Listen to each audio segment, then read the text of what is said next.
Hi, everybody, and welcome back to the Survivor 50 Wishlist podcast, an off-season series where we're trying to figure out who could and should come back for the upcoming returning season of Survivor 50. And today, we are talking about a season, a cast as spicy as salt and pepper to quite literally die for, as we're going to Survivor Kaoh Rong, the 32nd, technically 31st season filmed of Survivor that came on the tail end of Cambodia, but right after a big returning season brought even more standout characters into our lives, including quite a number of returnees. I'm so excited to break this cast down, especially with the guest I have today. Of course, she is currently in the midst of the end game of this very heated season of Love Island. So I'm so happy she stepped into the heat of Kaoh Rong as well. It is the great Kirsten MacInnis.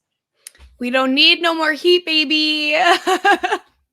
Yes. No, I'm so happy to be here. This season was actually because I got into Survivor later in life. I don't know if people know this. This was the first new player season I saw live on TV. So it's a special season to me. Yeah, I mean, it comes in the first half of 2016. Maybe one of those times in 2016, the rare times that we look back fondly upon. I have said this many times, but I will keep beating this freaking drum. I love Survivor Kaoh Rong. To me, it's so interesting that we're talking about this in the aftermath of Survivor 46, because I actually feel like there's a lot of similar DNA where the cast is incredibly over the top. There's a lot of conflict that exists, including, some would argue that maybe the last time we've quote unquote seen actual capital V villains on Survivor existed in this season. We saw a lot of post-merge swaps and flips and tricks happening. We saw idols go out of the game in uproarious fashion, and it all ends in a fairly controversial jury decision to crown the winner. So I understand why people might have their reservations depending on the criteria of what makes a good Survivor season to them. In particular, I know some of the main sticking points are, of course, the record number of medevacs, with 1/6 of the cast getting medically removed from the game, as well as all the other incredibly tough circumstances around this. I mean, this will be the season where, following everything that happened with the heat stroke, they will mandate potable water with every Survivor season moving forward to avoid that situation.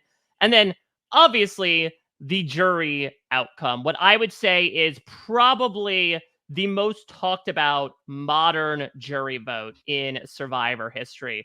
But for what it's worth to me, Kirsten, this is a season that has stood the test of time, even more so by finding a second life on Netflix. And I really do adore it. Yeah, it's just so messy and there's so many. I mean, there are some people on this season that I would say are real life villains with a capital V, there's just such a diversity there. And then you think about this is the season when I feel like Edgic has been the most annoying in recent memory as well, because they knew immediately about Michele. They just knew. And it was Colin Stone was leading that army. And so then me as a new Survivor fan at the time, I was like, oh, so Edgic just always gets it right after the premiere, only to learn that that is not the case.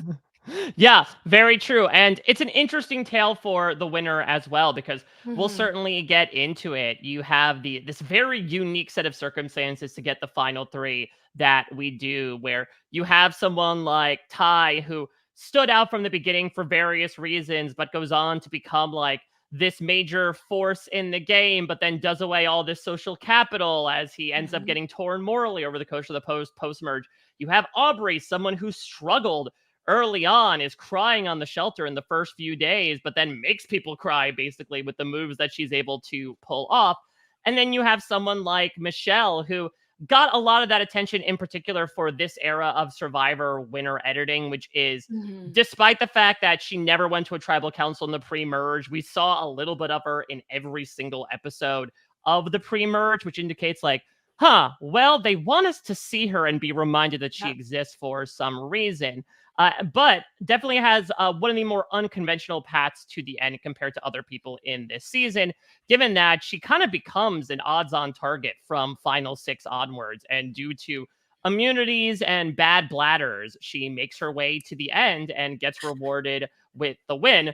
Also should be I don't noted. think that was the bladder that was involved in that one. You may need to take an anatomy class, No, Michael. no, it was Joe and his pee. So No, the it was the meat. It it was was his the meat. Yeah, colon. well, no, the meat was it was the urinary part that was apparently the issue, not the other How end. does how does eating a bunch of meat impact your urine? That's crazy. I don't know. Ask the medical staff who were basically the 19th castaway on this season, who appeared multiple times. But should be also mentioned as well, Survivor Kaoh Rong, again, is going to ping very much so in the eyes of production. We're going to have a resounding 4 of them make up the cast of Survivor Game Changers. Aubry's going to come back for a third time. Michelle's going to come back. But this will definitely be one of those seasons where we have to kind of weigh with the people we pick on the ballot. Okay, who are we seeing yet again versus who are some of these diamonds in the rough that got left back in the heat of Kaoh Rong? And are we going to try to resuscitate them, much like, an on his back beast mode cowboy for another chance at the game here? Who is gonna faint over the salt and pepper this time? We shall see. But let's get into the salt, the pepper, and the spice rack that is Survivor Kaoh Rong. And we start, of course, with our aforementioned final 3. Michele, Aubry, Ty. Again, I want to start with Michele here while we're sort of lingering on the topic because, of course, Michele, as you mentioned, popped for good or maybe not so good reasons, depending on how you read the end game of this season. Ends up becoming the winner quite controversially, comes back for Winners at War with a secondary goal in mind. Of course, the primary goal is $2 million, but the other one is like, listen, I got to prove to all those trolls out there that I am worthy of the crown all the way back in 2016. And listen, your mileage may vary when it comes to being a Survivor fan, but I would say for the most part, she did. She makes it to the final 3 again. An incredibly rarefied air. She has one of the highest average placements in Survivor history, where she is ultimately a 0 vote finalist. So I think partially some jurors have admitted is due to the fact that there was fear on the jury that if they split the votes between Tony and Michele, that Natalie might win on a plurality. And what's interesting is that out of this cast, and really out of maybe all the modern day Survivor players, Michele has had one of the longest tails when it comes to reality TV since, considering that she is going into her 5th or 6th season of the challenge, as we are talking about a month before Battle of the Eras premieres season 40. So I guess the question is, Kirsten, A, how hungry are you to see Michele back for time number 3? And B, do you think that she has left the island behind in favor of a compound, an arena, etc., on some other country in the challenge? So I think we've seen Michele do Survivor 2 times. She's made the final 3 both times, winning on her first try. I just don't know what new is she going to bring on Survivor 50, right? I don't see a world where she ever really is an early boot. So I just don't think that there's a new energy that she would bring to another Survivor season, especially when she's getting that reality TV scratch itched on the challenge. That's my kind of main reservation there is I don't know if there's anything else to show unless it's does she just make it to final 3 a third time? That, I mean, that would be historic. Yeah, she's got to keep the streak going right now. She doesn't want to be a combo breaker. So a couple things on Michele, and I do see your point that it's how much more there is there for Michele? I mean, even her second season was vastly different from her first season, despite making the final 3 yet again, where instead of having to fight with her back against the wall from the final 6 onwards, for Michele, it was pretty much from the merge onwards, where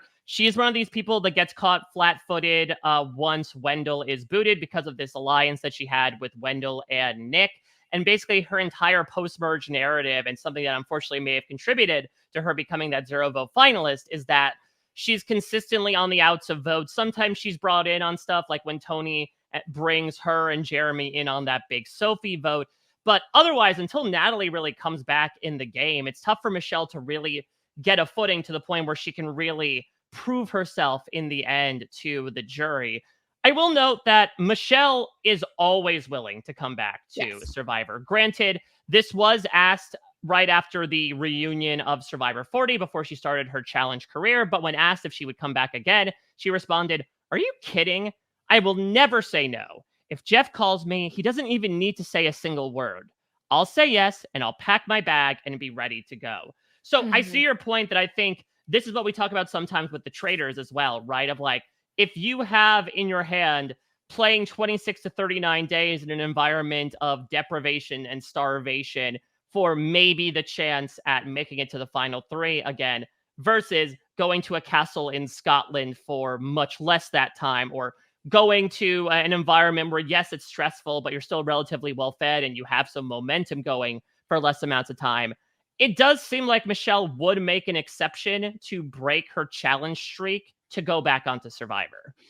Well, and Michele, like, I don't keep up with the challenge that much anymore, but based on all of the tweets, the gamer vev, all of that, it seems like she is a bombastic character on the challenge as well. She's in a relationship now with another like challenge mainstay. The challenge will, I think, always be there. They love bringing people back. I don't think that her taking a season off to go play Survivor would impact her ability to be like a career challenge player. So I definitely think I think she would say yes to pretty much any show. I don't think Michele says no to being on reality TV now that she's kind of made that her career. Yeah, exactly. And she is also only 34 years old, which is, I would say, used to be older on the challenge side of things, is no longer now that we have lifers on. And I think it's still a good age for Survivor as well.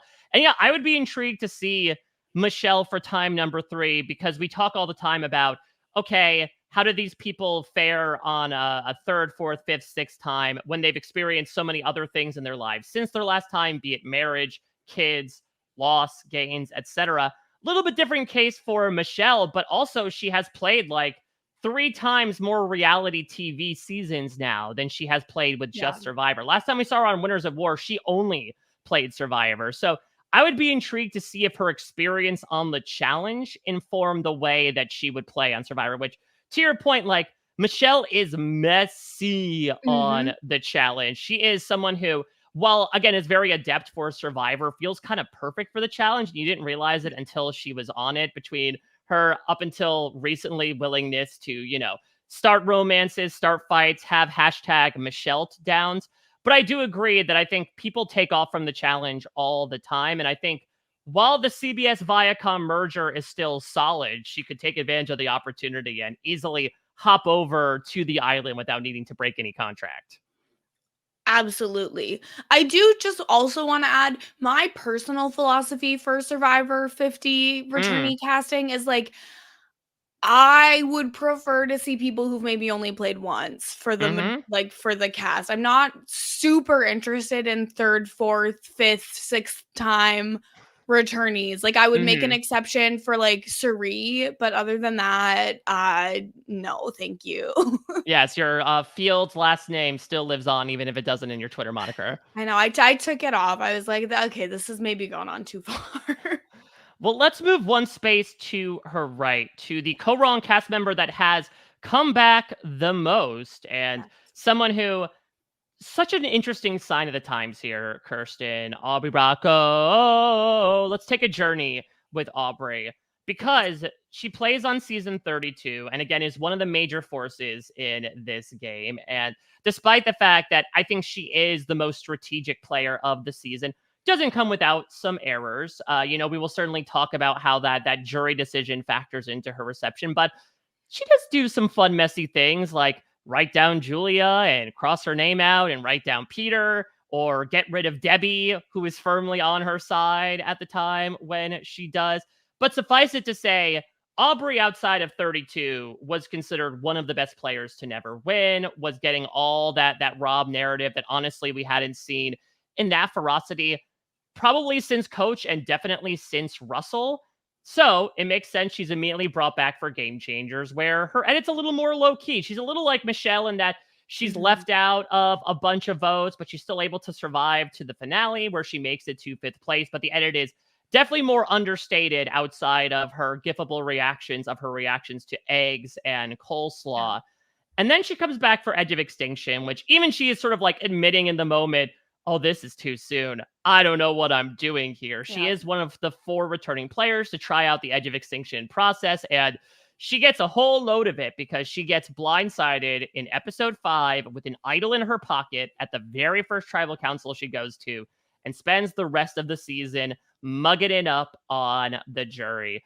And after that happened, for various reasons, I think a lot of us figured, okay, Aubry's done. Between playing 3 times in 6 seasons, basically in succession, and the fact that obviously Edge of Extinction was a pretty harrowing time for everybody. It seemed like Aubry was 3 and out. But what is interesting is, very recently, there was a Talking with T-Bird interview with one Aubry Bracco. And when explicitly asked if she would play Survivor 50, she said, and I quote, "I've learned that you don't say no when you're a Survivor player because people inevitably go back on the word. But I am enjoying my life among the plants with my baby, but I'll never say no. That's today." So, Kirsten, how are you feeling about an Aubry 4.0? I don't want anyone 4.0, but I do think she's had just like so many different variations of the Survivor journey. I feel like her going back one time, it was like she left on a peak where she could have just rested on that forever. Like, yeah, I'm one of the best to never win, and I would have won if things had been just like a little bit different, and we can just leave it like that and keep that good reputation. But she has this tendency, it seems, which I can relate to a lot, of like she can't leave well enough alone either. Like, I feel like there's always going to be that itch where she's going to want to go back. So I think there's like an okay chance of her getting asked. And I do I think she would go. I don't think she was like lying when she said, "Oh, never say no."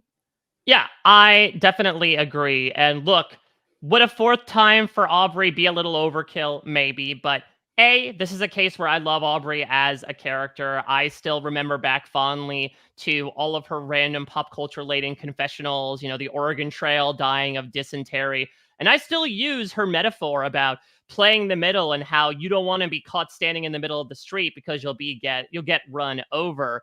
Yes, it has been a little diminishing returns for Aubry, quite literally in her placements, but I do feel like this is somebody who will always bring it in terms of a character perspective, and B, maybe some time away helps, that it's not just, oh, we see what Aubry can do. We remember Kaoh Rong, let's vote her off immediately, like we saw in Edge of Extinction.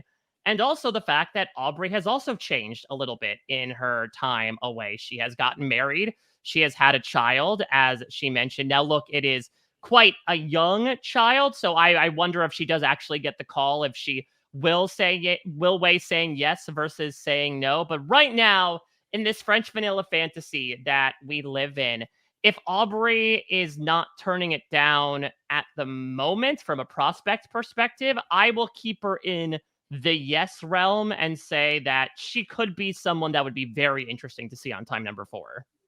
Absolutely. And her baby will be about a year older by the time Survivor 50 is filming, so that maybe makes it easier. One more step to the right here, Kirsten. I want to talk about Tai Trang, because I say this a lot to the point where now maybe it hasn't been as underrated as I've been reporting, but I still feel that when we look back on Survivor history, that Tai Trang is someone that has kind of been glanced over. And maybe it's because, again, the 2 times he played were pretty much back to back. He goes from 32 to 34.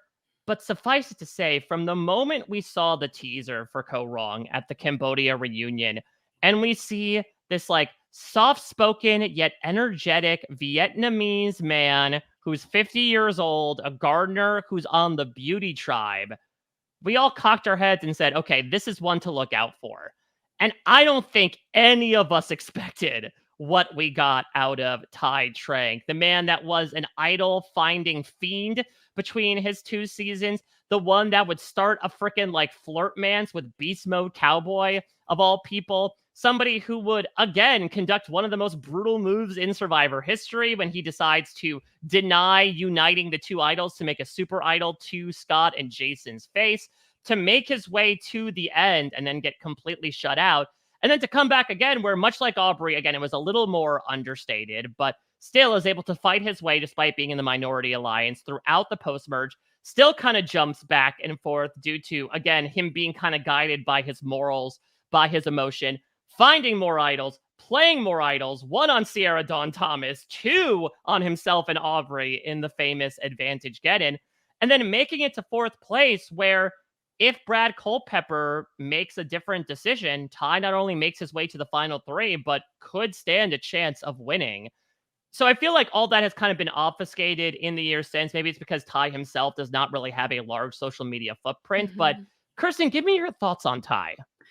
I mean, Ty is the ultimate game changer. He was the first recipient of the Sia Award. Yes, to the point where saving Mark the Chicken. Yeah, where she stopped the reunion. This was not a pre-planned segment. She stormed the audience saying, "Wait a minute, Jeff.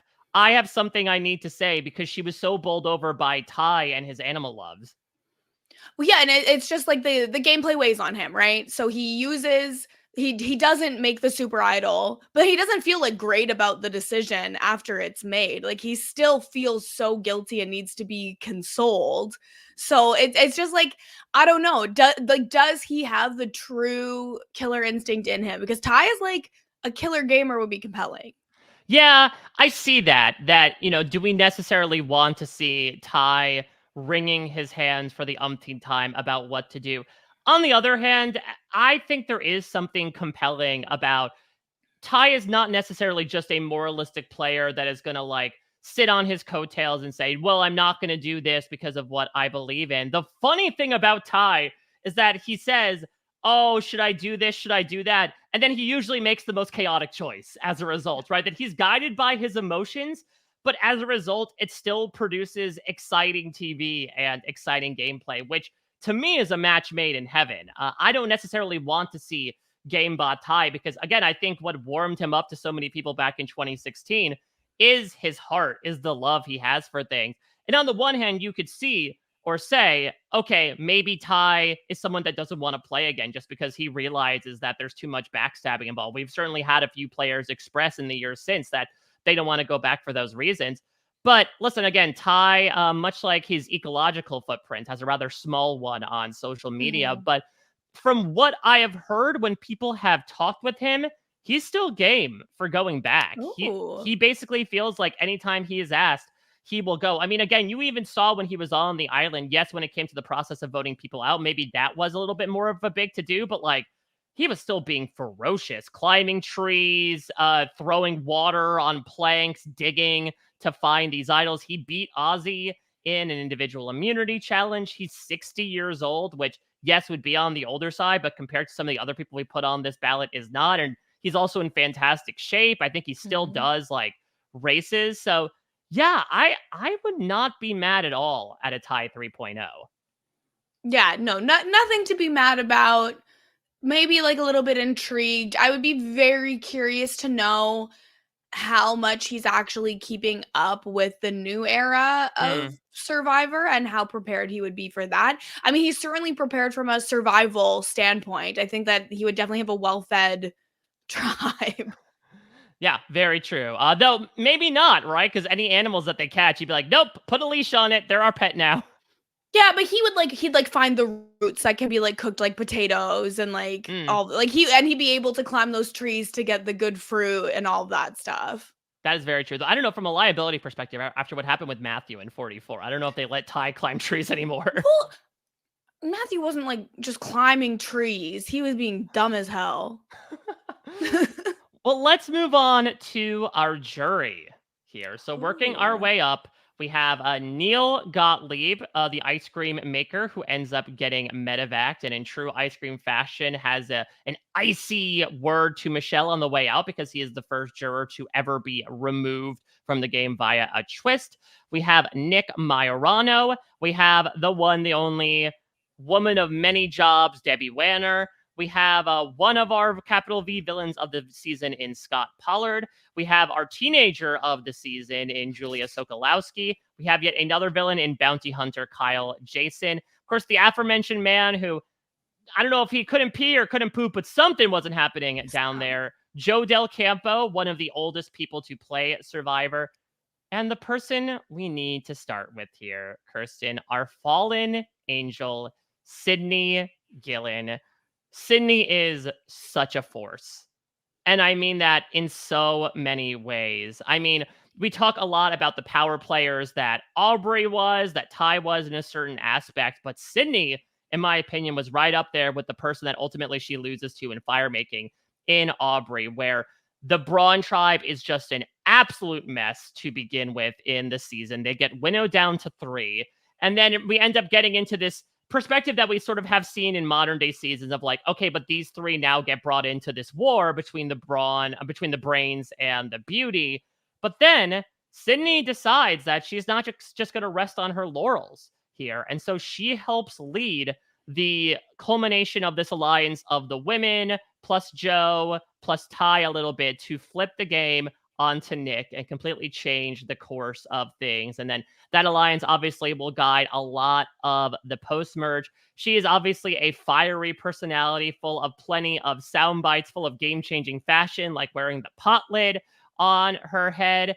And from a physical perspective, she is jacked. She was a bodybuilder. She is still a bodybuilder. Sydney is somebody that has been talked about a lot as to why hasn't she been given a chance to come back. And we'll certainly talk about that why in a second. But even discounting that, God, in a perfect world, I would love to see her return. If I could have one person from, I think, any season of Survivor in the 30s on Survivor 50, it would be Sydney. Like, I would just love to see her back again. Her personality is great. She has the strategic chops. She's so physically fit. She's so likable. Like, I just feel like she has everything that you need to be just like an amazing Survivor player. And when she lost the fire making, that it was so like, man, remember how good fire making used to be when it was only in the event of a tie and was actually dramatic? When votes actually prompted it, it wasn't forced. Like, oh, that was so dramatic and so like it was heartbreaking when Sydney lost fire because she had directed so much of the game through that point.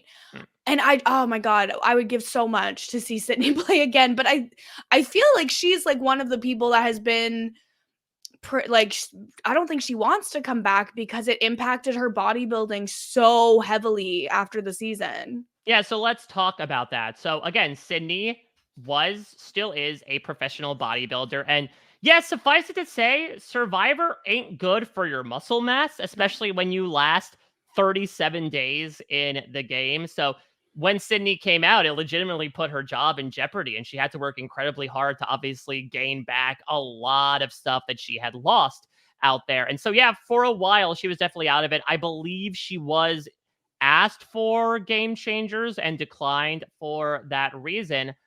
I should note, a few years ago, somebody did reach out to Sydney on Instagram, and I'm getting this from Reddit, asking like, hey, do you want to come back at all?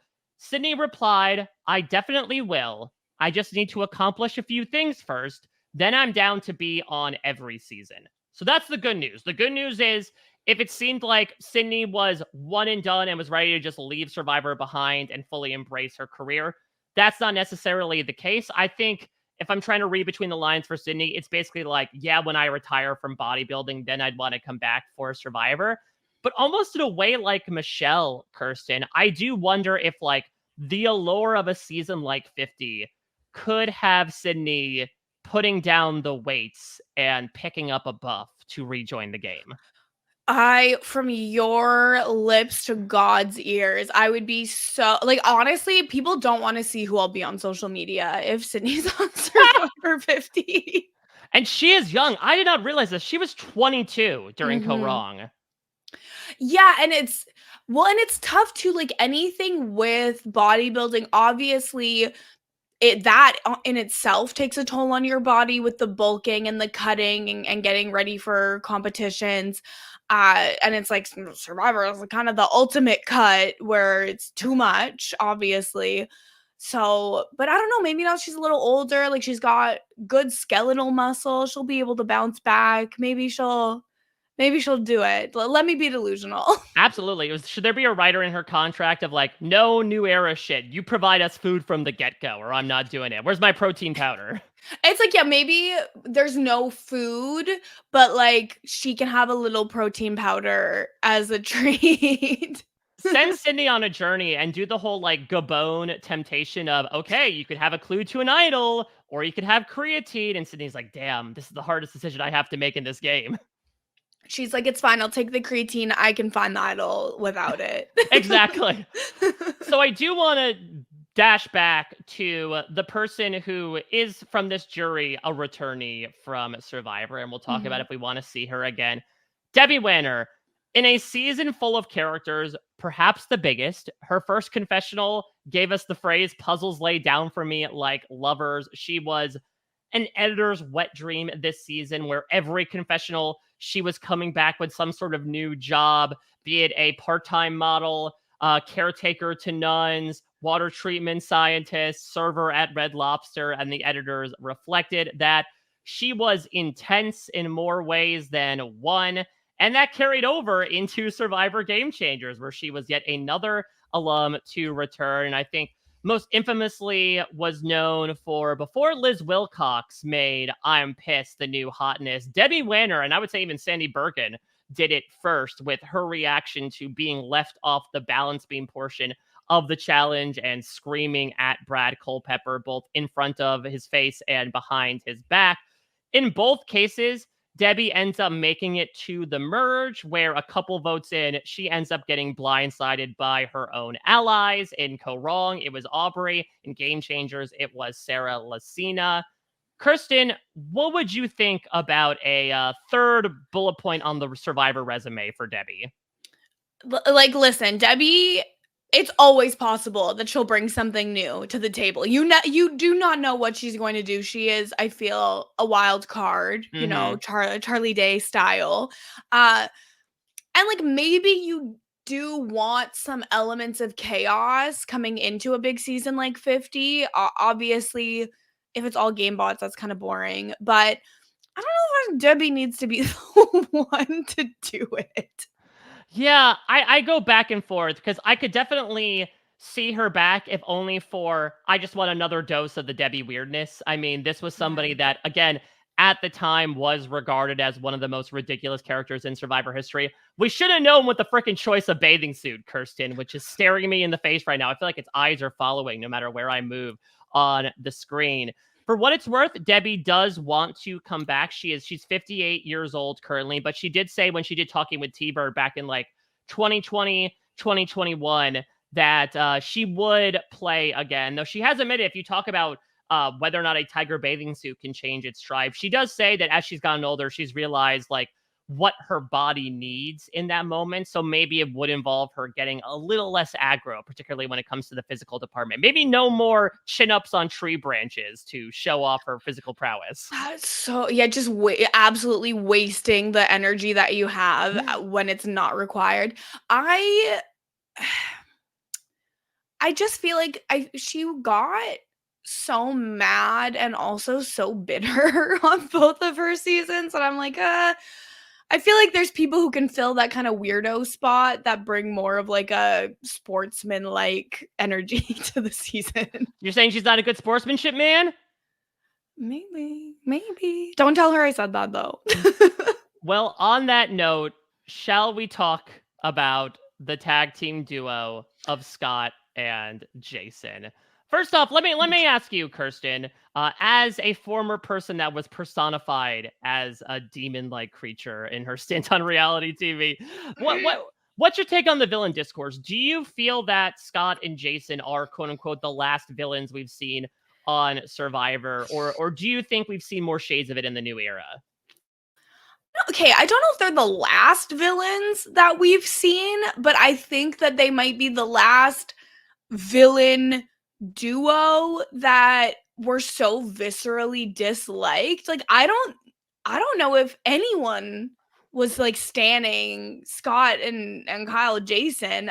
Maybe I'm just like not remembering it because I didn't like them, but like just the way they talk to people, the way they talk to women, it was just ugly. And I know that obviously, you know, I was portrayed as literally the devil on national television. And but if you look back, first of all, that was like 4 hours of footage that they clipped into a 3-minute video. But if you look at the things I'm saying, it's like I'm vindictive, I'm manipulative, I want to win. None of the things that I said could be stretched to be actually like real life problematic. And yet Scott and Jason had a lot of that footage available for the producers to use. Like if you don't suck in that way, they can't portray you in that way, you know? I mean, I don't know. Dan Foley might have a different argument, but I completely agree with you. Well, I don't agree with Dan Foley. Well, I do think that, yeah, to your point, particularly the treatment of Alicia that they had in the pre-merge is something that's, I think, even looked worse upon nowadays. There was certainly stuff like, you know, you talk about them being personified as sore losers, not even arguably in their jury vote, but even after the Nick vote, they're doing things like pouring water on the fire, hiding the axe and the machete, clearly trying to go down the Russell path, but less so about I'm going to mind control them and more so out of vindictiveness. I mean, I will talk about from a realistic perspective. Scott underwent a huge health scare in the past few years. He contracted a virus in 2021 that actually required a heart transplant, which went successfully. Holy shit. Yeah, it went successfully a few months ago. So he is recuperating and doing well. But I think suffice it to say, from a health perspective, he probably would not be liable to go back. No, they wouldn't. They can't have someone who's on like immune suppressants for a transplant on Survivor. I don't think that would be safe. So yeah, that was interesting. Scott on the rarefied list of athletes that have played Survivor as well. We forget former basketball player. I will say, I co-sign everything you said. I am intrigued by a Kyle Jason return. See, for me, I'm like, if Scott could play, I would rather see him than Kyle Jason because I feel like it's like, you know how they talk about like the percentage of it's like okay, 10% of people will do like the absolute worst thing 100% of the time, like 10% will do the absolute right thing like 100% of the time, like that 80 in the middle will go along with whoever has influence. I feel like Scott maybe was more so going along with the influence and he would have more dimension to show. I don't know that bounty hunter Kyle Jason is bringing any new energy to the table. See, what I find interesting is that I almost feel the opposite, where after Scott was gone, it's almost like the childhood metaphor where, like, if you separate the two boys that feed into each other's energy, like, I wouldn't say that Jason completely turned from one face to another overnight, but it does feel like he acted a little differently. He actually had this moment in his boot episode where he, like, goes on the reward to, I think it was a zoo or, like, a monkey sanctuary, and he talks about his daughter. I would say that Jason might be one of the more complicated portrayals of a villain, at least recently in Survivor. Also should mention this is for good and maybe not so good when it comes to his chances of returning. I don't know if you know, Kirsten, Kyle Jason has also gotten into bodybuilding lately. Oh, what? Okay, look at me. I'll Google him right now. Yeah, so I think Sydney actually may have given him a bit of a help, which maybe shows that time heals all wounds, considering that if you remember those Ponderosa videos, him and Scott were not kind to Sydney whatsoever. But yeah, Jason is jacked at this point. So maybe it's the exact same case with Sydney of like, would he want to jeopardize his now newfound career doing a show of deprivation like Survivor? Or maybe he'd also be someone to kind of drop everything. I know he's done a couple of those like Durham Warriors challenges as well. So not to say that I'd be intrigued to see how people would feel about a Kyle Jason return. He's somebody that I would put on like my 5th or 6th placement when it comes to listing out the people I want back from this season. But he's also someone I would not be surprised if, depending on how the crowd responds to him, if we come back to the wild cards in, you know, a couple weeks from now, that he could be somebody that could get added onto the ballot. I don't think he'd be asked. Jeff said no more villains. And I think that Jason clearly falls under that list of people that Jeff is like, nope, we're done with that. How about Julia Sokolowski?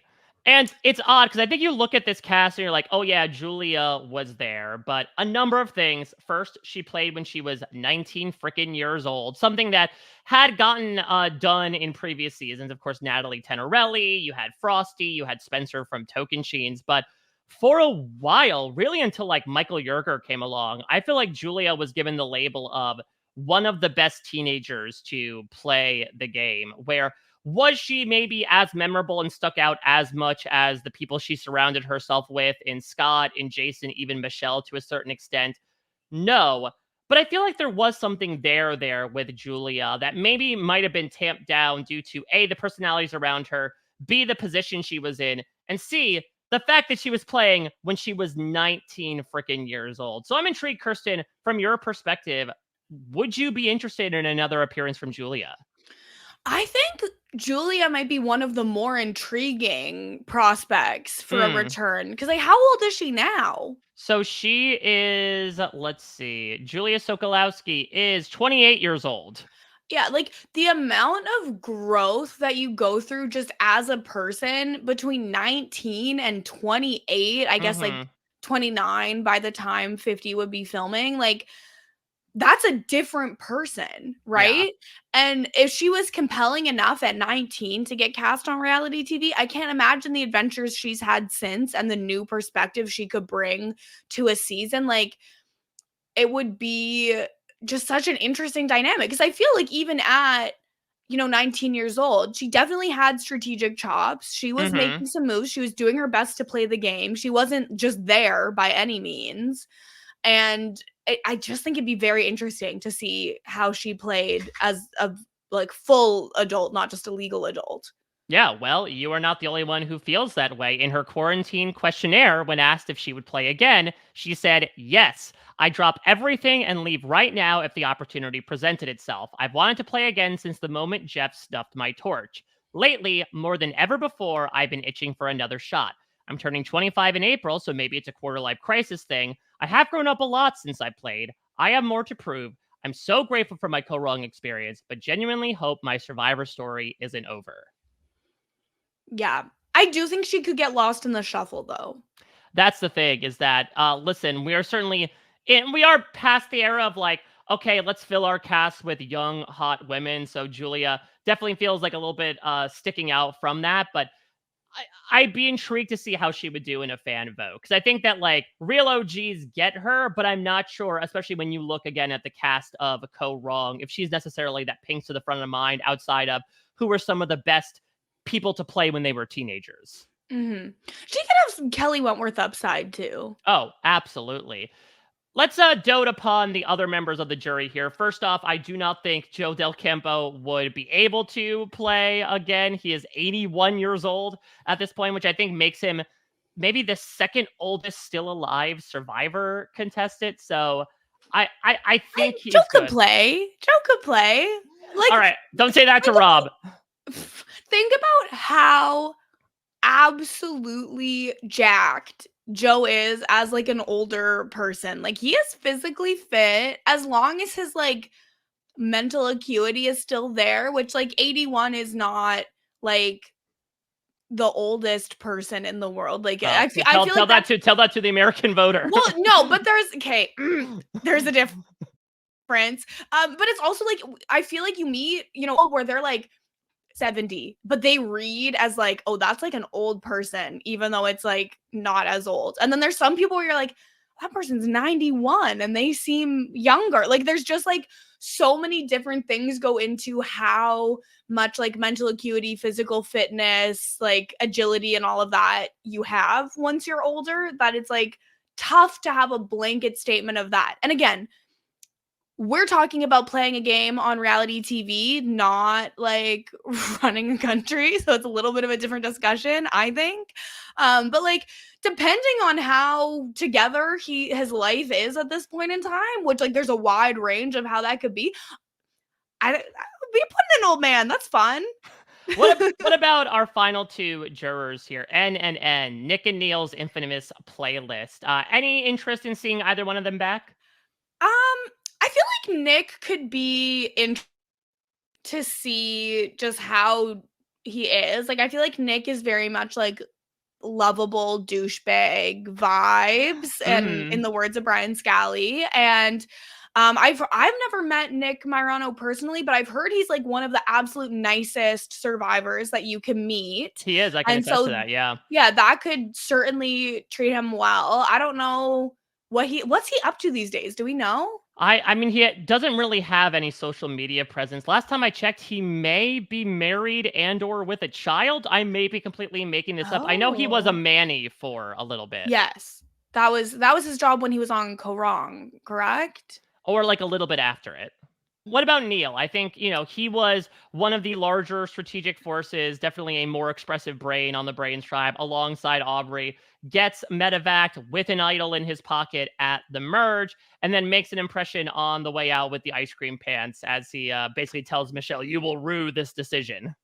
And she didn't. So interesting with that. I feel like my perspective on Neil, like during Kaoh Rong, is I felt like more positive towards him. And over Hmm. time, my opinion has only dropped. I can't even remember the reason why, but I feel like I had like a weird social media interaction with him, and like he's just like said some stuff where I was like, never mind, like this is unnecessary. I don't think he would fill like an archetype need on Survivor 50. Like, would I be rioting if he was there? No, like it's whatever. He could be there, I guess, but I would never be like pushing for him. All What right. do you So think?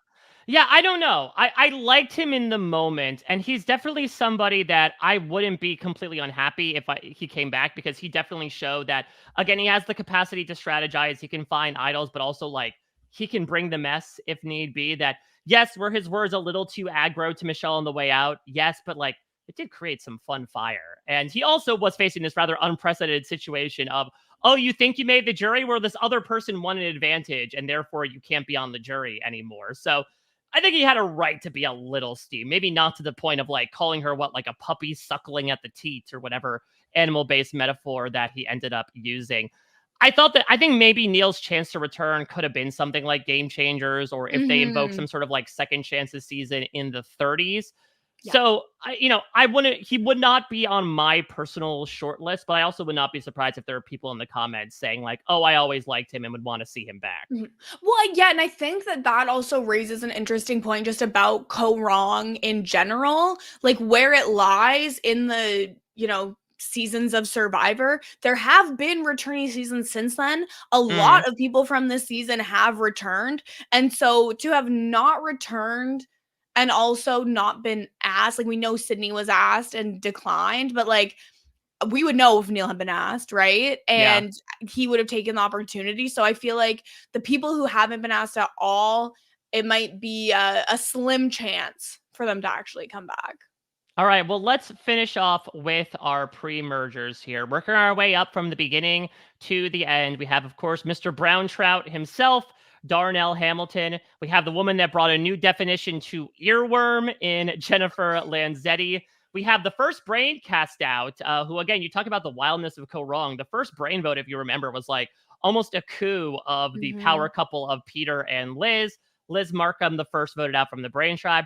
We have Caleb, who, with no offense to Russell Swan or Mike Scoopin, maybe came the close to actually dying on Survivor. It is still like, I don't want to say it's one of my favorite moments, but it is still like one of the moments I still think about in Survivor, because we oftentimes don't think about the voluminous crew that's behind the scenes. Survivor really is an iceberg, and that moment where the fourth wall drops and it really is all hands on deck because everyone is just going down is an absolutely wild moment of television.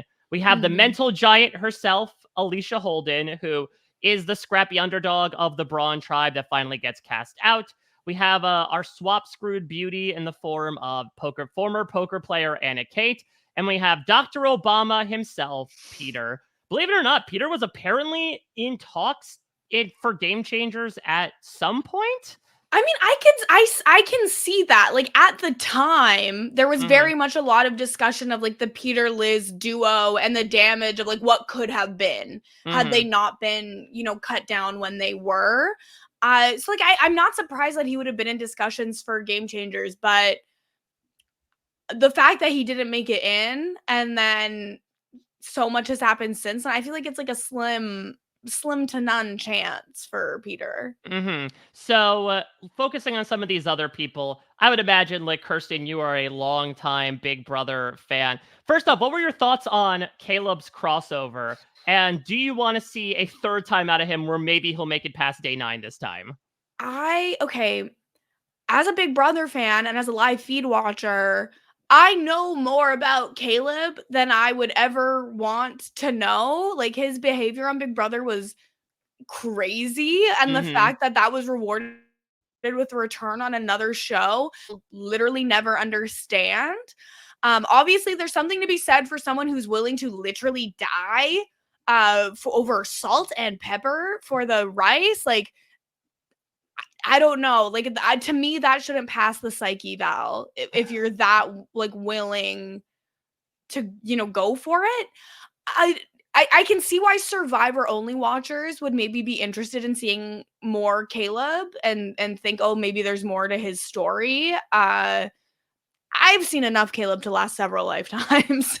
And I think for me, it's a matter of you bring him back for Game Changers. Yeah. It made sense why we saw him back. Yes, the theme might not have made sense for him outside of him changing the rules for providing mandatory water bottles, but also like this was a guy who hadn't gone to tribal council before he was medevaced. And so we wanted to see what he would do in the game. And it was fine. He got voted out at the swap when Ty ends up joining up with the majority to vote him out. And so now it's like, all right, we had that box checked. It's sort of like Russell Swan for me. We've seen what we need to see from Caleb. Yeah. I am fine leaving him in the past. I think out of this group, again, much like this cast, it is certainly full of a lot of characters that go out in colorful fashion. I think the person I would be most intrigued to see get a second chance would be Alicia, just because A, the treatment of her was so tough, and B, she did contain some very fun moments. I mean, remember, the first vote she casts in the season, she does with the cap still on the marker. I forgot about that.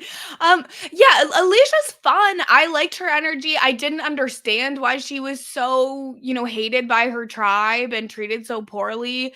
So I would love to see her get another opportunity there. That to me is along the same lines as like some of the people that were added to the ballot from like Token Cheens. It's like that same type of slot. Whereas I don't know if she would get picked if it was like between those people, but it'd be fun. I wouldn't be mad about it.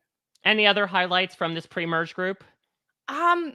Well, the fact that Jenny literally had a bug in her ear and isn't one of the medevacs of the season is crazy to me. Like what a wild premiere that they did that extended close-up on her hair. I mean, that might have been a moment where Survivor fans were most inclined to turn off the show, just because that might have been the grossest thing in Survivor history. Like, I didn't even know that could happen. And so that to me was horrifying. But I think Darnell getting a second chance would be very fun. I would really like to see it. So yeah. I'll put that out there. Yeah, I think, again, there's definitive, like, top 5 or 6 first boosts in terms of memorability. But I would put Darnell up there because the guy had a lot of character. He was a postal worker on the Braun tribe, and he showed in subsequent podcast appearances that he was on the show for a reason. It was just a bad hand that was dealt between, like, the goggles being lost during the challenge. I would also say maybe in the moment there would have been a case to bring back Anna Kate because, again, this was someone that was set up really well on Beauty Tribe 1.0 before the swap happened. Anna has gone in a very different direction since her time on the show that I think would absolutely preclude her from getting brought back. Well, I mean, I think the FBI shouldn't allow her to leave the country. I'm pretty sure. Like, gotta go. No thanks. Well, let's go from an FBI most wanted list to our own personal wish list here. Yes. Oh, this is so tough, Kirsten. I still want to keep things relatively regimented and bring back at most 4 people today. I'm sure there'll be plenty of people in the comments saying, put this person on, put that person on. We'll cross that bridge when we get to it, but it's our job today to pick 3, but I would imagine 4 people that you would want to see on the ballot. Why don't you start by giving me a name that you feel most locked in on? Sydney, period. Yep, I completely agree with that. So Sydney is on the ballot. Sydney, 31 years old. Yeah. I would make a case, honestly, for any of the top 3, if not all of the top 3. And it's tough because I think you brought up some really salient points about why we've seen each one of them come back and how we wouldn't want to necessarily see them come back for time number 3 or time number 4. But God, it's tough for me because, like, I do think all 3 of them had really fun showings in Kaoh Rong. I think, a couple of them had some interesting stuff going on in their subsequent seasons. Michele obviously did a lot of stuff in Winners at War and especially on the challenge that I think there would be reason to see them back. And I think there is still like a little bit of a Q rating, not the player, but sort of the popularity within the fandom for those top 3. So I'm having trouble about like what I want to put all 3 on, what I want to slot somebody else in lieu of them. Nah, if all 3 of the final 3 are gonna end up on this ballot, I think at least 2 of them need to make it when you add a bunch more with Rob at the end. Like, I don't like if we're putting 4 on, I don't want 3 of them to be the final 3. That to me is boring. You don't want to do the top 4. I will say the top 4 is one of my favorite top 4s in Survivor history. They're a great top 4, and I'm not trying to be like negative about them or that I wouldn't want to see them. I just think like if we're adding the top 4, 3 of whom have already returned at least once, I just think that's boring for a wish list. I think like for a wish list, it should be more aspirational, like blue sky desires. I think from the final 3, if we have to add one, I think I want to add Ty because at least Ty is adding that like older queer man perspective to the season that brings something a little bit different. Like, I don't think there's been another player who fits the same slot as Ty. So at least Ty is unique. Okay, so then you would want to put Michele, you would want to leave both Michele and Aubry off, or is there one that you would want to put on? Is that crazy? That's pretty damn crazy. We left them both off? Survivor Kaoh Rong was Michele versus Aubry, and you said neither. But we've seen them. Like, they've done it so much. Like, I think it's so much like more compelling for Survivor 50 to be bringing in kind of like the wild cards where like we don't know what Julia would do or Alicia would do. Like I don't know. I could be persuaded, but I feel like if we're putting 4 people on the list, all 4 of them were in the final 4, that's just boring. Well, I think what we could do is maybe as a bit of a compromise, we could pick one of them, say that probably the other one will get voted on, and then we could add like someone like a Julia or an Alicia on for a 4th spot if you're up for that. Okay, I can compromise. If you have to pick between Aubry and Mel, who are you picking, Mike? No, don't put this on me. This is your restriction. We have to. We'll both talk about it. But like, who would you pick? I think Michele is the more likely one. Aubry is the one I'm more interested in seeing. Aubry's life has changed more. Yes. Since she was on Survivor. So that could be interesting. Michele is like so good on TV though. I know. Do you want the Twitter stand saying that you didn't put Michele on the wish list?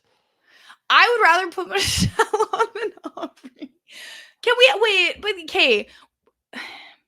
Now people are going to be mad. Now we've reopened the Michele Aubry debate for 2024. There we go. This is what we've done with our lives. I don't care. It's fine. We can put, I'm happy to have either of them on it because I'd be happy to see either of them on Survivor 50 if they are going to put people who've played, more than 2 times on.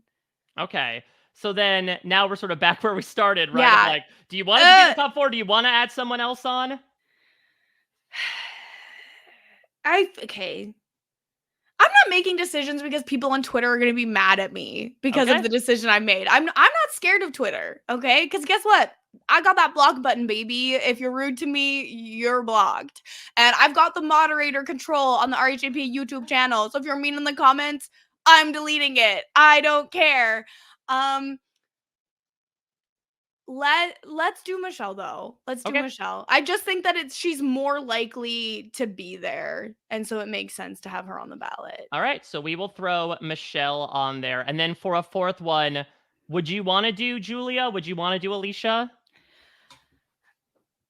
How old's Alicia now? Alicia is Alicia is 32 years old. Interesting. I would probably do Julia above Yeah, Alicia personally. me too. I think that Julia maybe would be more likely because I feel like Jeff would love to be asking her questions of like, how is it different from being a teenager? Yeah.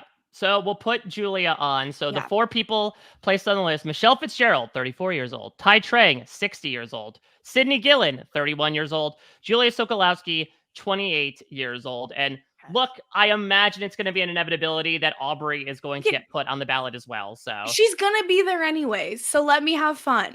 yeah, unless we've done this before with Wentworth. If we want to, maybe I'll punt Aubry to the Edge of Extinction podcast. And if there's not enough spots, maybe Aubry will be on there as well. So those are the 4. Last thing I want to ask Kirsten, as we always do, is there someone from this season you would want to see on another reality show? And usually I'll prompt the guest for this, but I have something percolating in my mind that I would like to throw out, because you are the curator of our Hot Dummies on Island coverage here on RHAP. Should Alicia be on one of these shows? Oh, okay.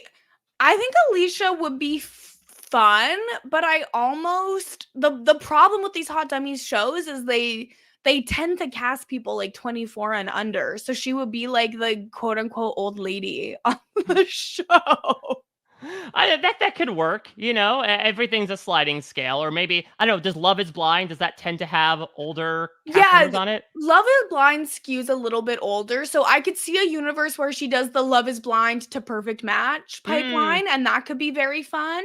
Yeah, I think she could find someone that absolutely loves that lip tattoo that she has. That I forgot what she has. That lip tattoo is probably gone, Mike. Those don't last because your cell turnover in your mouth is so much faster than the rest of your body. It's probably gone unless you got it redone. I'm learning so much about biology today from Kirsten MacInnis. I don't even remember what her tattoo says.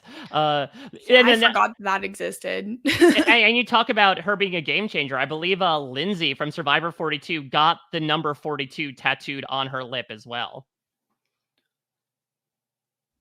Okay, that's such a 2009 decision to make. That's so wild. Listen, everything old is new again. Well, this podcast is now tattooed on the feed, much like it was on Alicia's lip. And maybe it will stand the test of time. No cellular regeneration when it comes to this. So maybe some cellular additions in the form of, who knows, Aubry, Kyle, Jason, Alicia. I'm sure people will have their thoughts in response to this dynamite cast. Kirsten, you were absolutely dynamite as well. Thank you so much for coming on. What would you like to plug for the listeners out there? Because I believe at the time this is coming out, we are barreling down at the end of Love Island. Yes, we are. So first of all, thank you for having me. This was fun. Currently, this is coming out right before the Love Island USA finale, where myself and Brian Scally have been breaking that down twice per week on the Hot Dummies on Islands podcast. It has been such a good season. We just found out, like, the day that we're recording this, we just found out that Love Island viewers doubled from last season to this season for Love Island USA. So get on board, jump on the bandwagon. Yeah. It's very good. The season has been amazing. No skip episodes. They've all been bangers. So yeah, check that out on the Hot Dummies on Islands podcast. And then myself and Sasha Joseph have a weekly pop culture, celeb gossip, trending topics podcast called Mess Magnets that you can come check out to find out, you know, maybe you see a tweet, you don't know what's going on. We will explain what's going on in the zeitgeist to y'all. And you can follow me everywhere at Kirsten Said What, including twitch.tv/Kirsten Said What. Doing some research, I'm pretty sure that Alicia Holden's lip tattoo said audacious on it. Okay.